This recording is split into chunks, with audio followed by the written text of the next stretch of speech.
Achter in de ministerskamer nog even aan zijn speech gewerkt.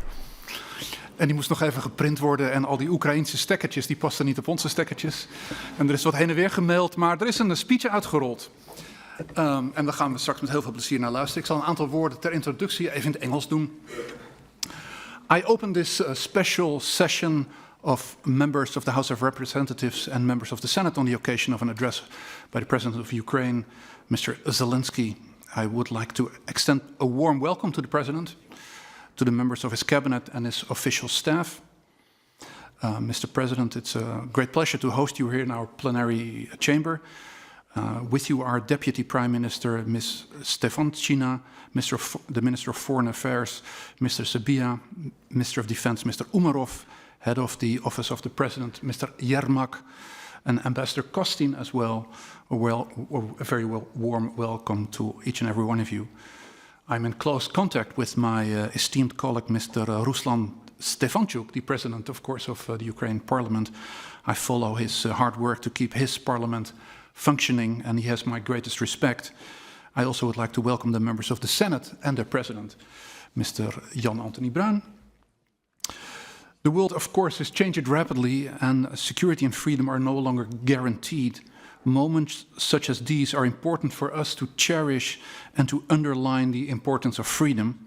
And the President is here because of the NATO summit. Thank you so much for taking the time off in your busy schedule. We understand you have a brief window for us today. Your time is limited, and therefore it is not possible for the colleagues to come up with questions to Mr. Zelensky. The address of the President will be followed by short closing remarks by the chairman of our Foreign Affairs Committee, Mr. Jesse Klaver. And after the speech of the President, he will leave immediately, and I would like to ask the members to stay in their seats until the President has left. Mr. President, you have the floor. We're very much interested in the speech you just wrote for us. We moeten mogen.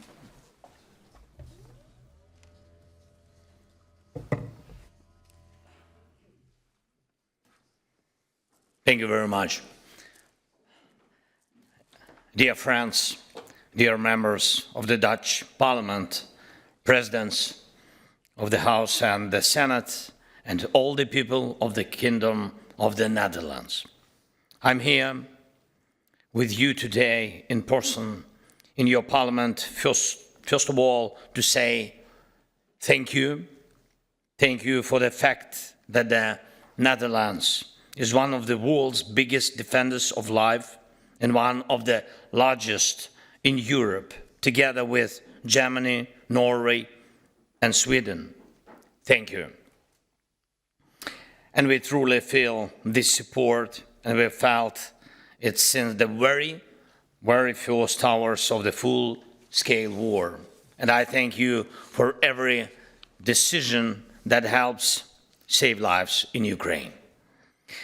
The air defense systems you have helped us with, the investments in our defense from the Netherlands, both bilateral and thanks to your support at the EU level, and your defense packages that help our soldiers hold the line. All of this is a contribution to peace. And I thank you for helping us move toward peace and for your honest, heartfelt support. Now, every single day in Ukraine starts the same way, with updates on the consequences of Russian strikes. And these attacks, almost all of them, cannot be explained by anything rational or humane. Just last night, 9 Russian Iranian Shahed drones struck an ordinary Ukrainian village in eastern part of Ukraine, in Sumy region, and 7 houses were completely destroyed. 22 more were badly damaged. Our rescuers pulled 3 children out from under the rubble. And 6 people were injured. Sadly, 3 were killed, including a child. My deepest condolences. That attack made no military sense, but how many were shattered? Right now, today in Ukraine, in the city of Dnipro, people are receiving help after a Russian ballistic missile strikes. 16 people have been killed. More than 100 have been injured right now, today.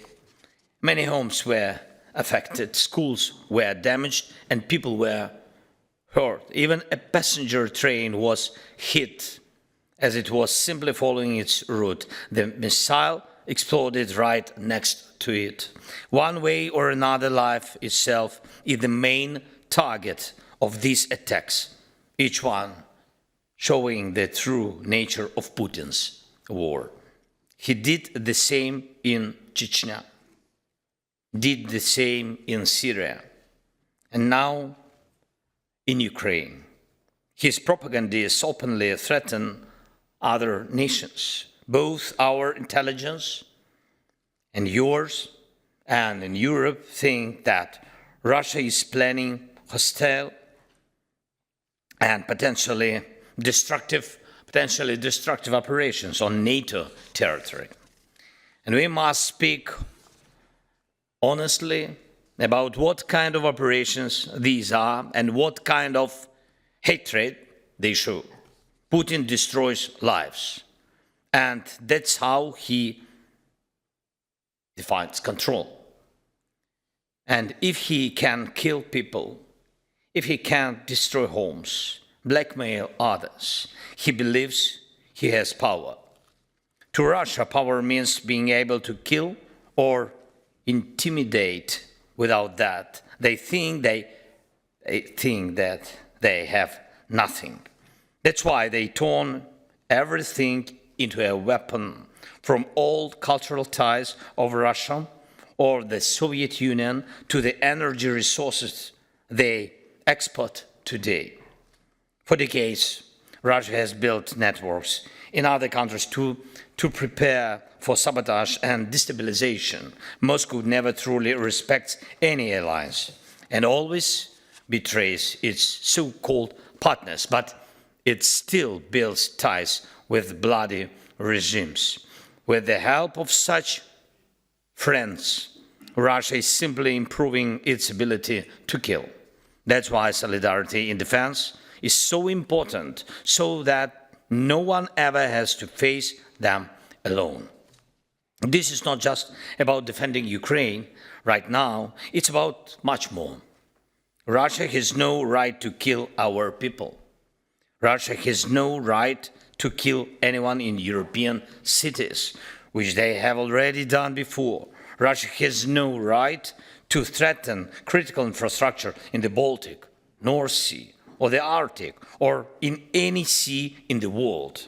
Russia has no right to invest in terror or destruction in any country. And especially, Russia has no right to even threaten the transfer of nuclear weapons to any regime in the world, including the regime in Tehran or anyone else trying to back up madness with the power of nuclear explosions. Understanding what you do have the right to begins with knowing what you don't. That is where the borders of other security and freedom really begin, of other nations, people. Many in the world have already learned this. Russia still needs to. Russia must understand that rules exist. Putin pretends he doesn't understand what rules shape the modern world. And here in The Hague, I want to say this very clearly. For Putin, there is a rule: do not kill. There is a rule: do not act like a beast toward people. There is a rule: do not burn down cities and villages. There is also a rule: do not justify or sponsor terror. There is a rule: do not steal children. And if you break such rules, there must be responsibility. It may be hard for Russia to, maybe hard for us to understand, but these are the very rules that form everything from the UN Charter and international law to our shared European way of life. A life built after World War II and the softest, most decent, safest, most decent life Europe has known in centuries. And we must protect this life, and we will protect it.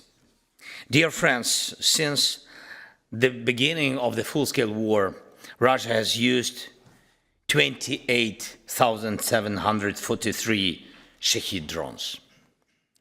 In this June alone, they have already launched 2,736 Shahids.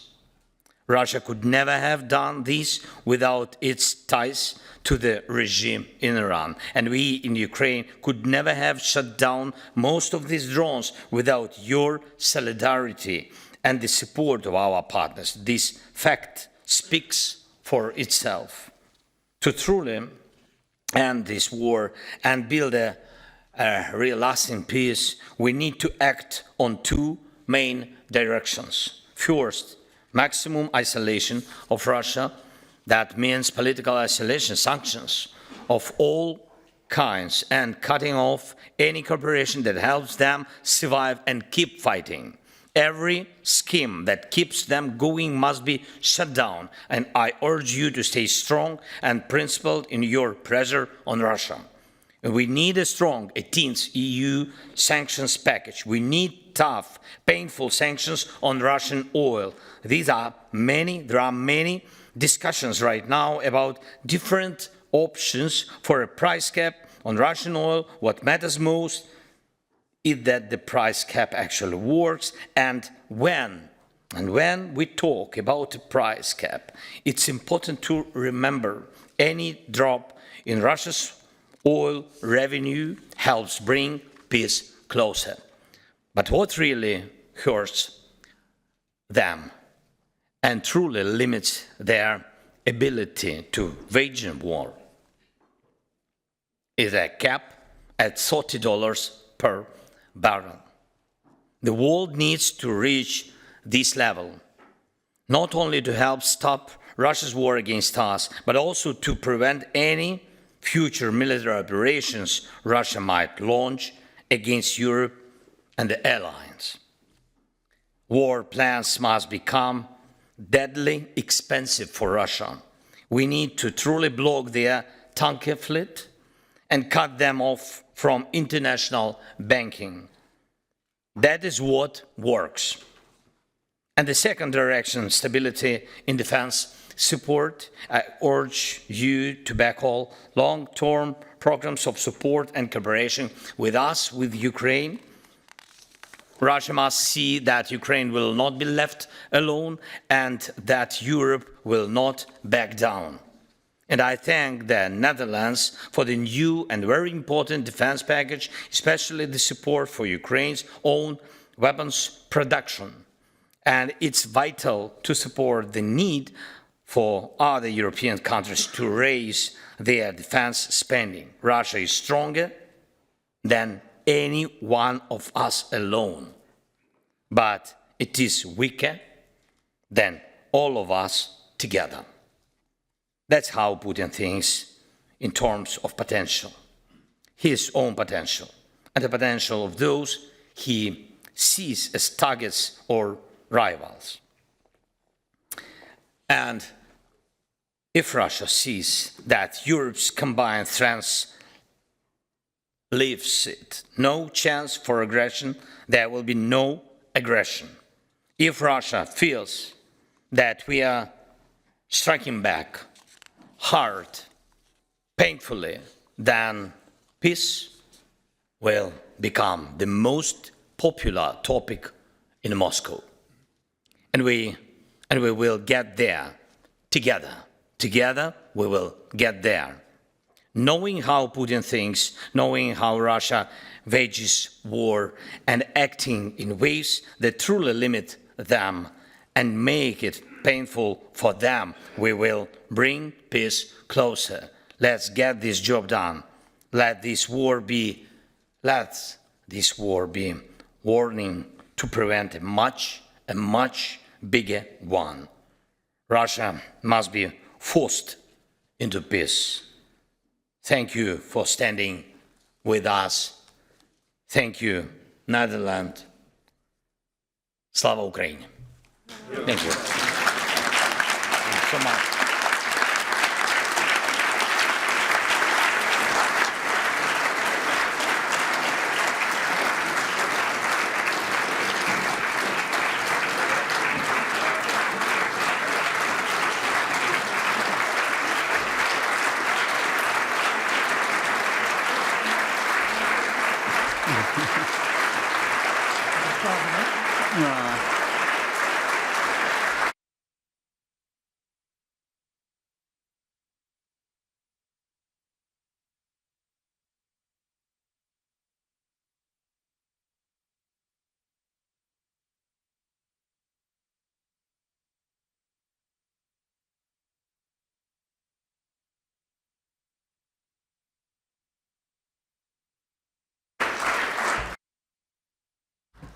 Some closing remarks by the chairman of the Foreign Relations Committee, Jesse Klaver.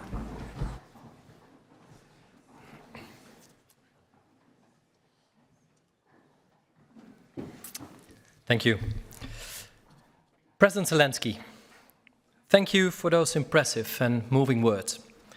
Thank you for coming here in person to convey to us what the people of your country are experiencing on a daily basis as a result of the Russian aggression. We live in turbulent times, and sometimes it seems as if there are so many developments in international politics that the news media can hardly keep up with it all. But the story of Ukraine needs to be continuously be told.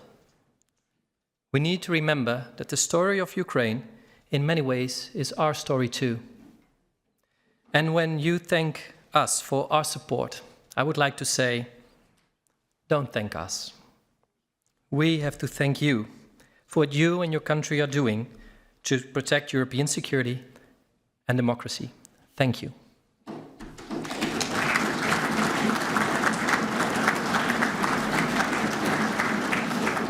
Mr. President, by inviting you to meet with us today on the margins of the NATO summit taking place in the Netherlands, the Foreign Affairs Committee of this House want to express the strong bilateral ties between our countries that fit into the wider security architecture of the Euro-Atlantic region. And I venture to say that since the first time you addressed us in those grim days of March 2022, the bonds between our countries and between our parliaments, the Staten-Generaal and the Verkhovna Rada, have grown deeper. Since your first speech here, many members of this parliament have visited Ukraine. Members from our Foreign Affairs Committee have visited Bucha and heard about the crimes from local citizens firsthand. We visited Irpin and stood on the ruins of destroyed apartment buildings. We visited the Verkhovna Rada and saw under what circumstances our colleagues have to conduct their meetings. We visited Chernihiv and saw the bombed local theater. We saw a power plant near Kiev that have been damaged by Russian missiles. Some of us even visit areas closer to the front. And in March of this year, I visited you in your presidential palace in Kiev with a European delegation of chairs of foreign affairs committees. And we had an impressive conversation there with you on the 3rd anniversary of Russia's full-scale invasion in your country. Mr. President, our invitation to you today and our multiple visits to your country in the past years, and most important, our repeated votes in this House to continue financial and military support to Ukraine, this all shows a broad commitment in this Parliament to your defense against Russian aggression. And we hope that you have felt some of that commitment today. So thanks again. Thank you for coming here. And thank you for continuously defending our common European values. And we wish you fruitful meetings here in The Hague the coming days and safe travels when you return to Kiev. Slava Ukraini.